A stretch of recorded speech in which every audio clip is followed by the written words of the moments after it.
life ain't been the same.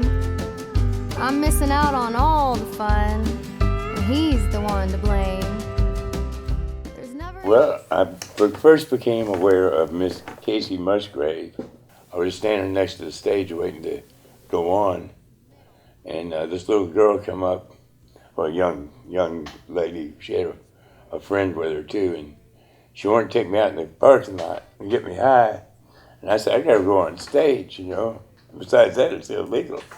And she said, well, I wrote a song. She says, I want to burn one with John Prine. And she said, I want to give you the cassette. And I was hoping to take you out in the parking lot.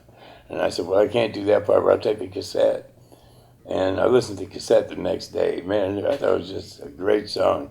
I mean, not just because my name was in it, but it was a really cool song. She just was a natural writer, too. You could tell the way her words flowed out of her, you know, and she wasn't your run-of-the-mill sort of songwriter, where she really had something to say. And darn it, that song still hasn't come out on record. I think that's because of her major label affiliation. But I'm sure it'll come out someday, you know. But that's how I met her the first time.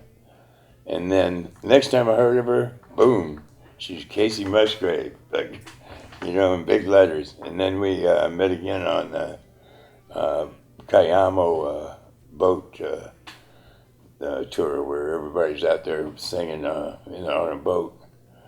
And me and Kacey did a thing together where we sat on the boat, and she sang Burn One with John Prine, and I sang her Illegal Smile. We had kind of a dueling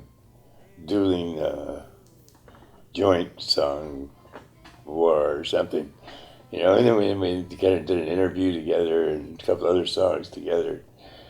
When I did this project, the duet project, I knew I wanted Kacey to do something on it. It was just a matter of picking the right song. And she liked mental cruelty. I just like the word, singing the word cruelty. It's kind of nice, you know, it's fun. There's never any excitement now, the way there used to be.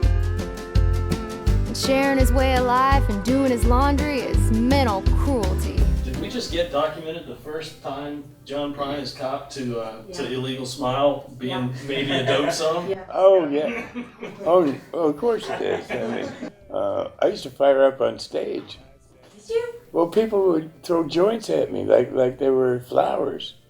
You know, I'd do a Illegal Smile and a big old joint would hit me in the head.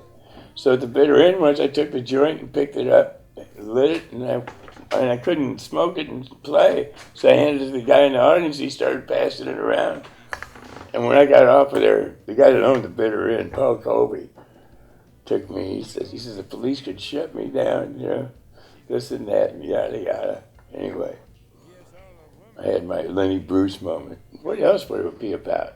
I did mean that there was a thing on the Johnny Carson or old Jack Parr show about an illegal smile being something, you know, nobody else in the room thought was funny, you know. And I know I used to smile a lot at a lot of things when I was a kid that nobody else was. It was human behavior.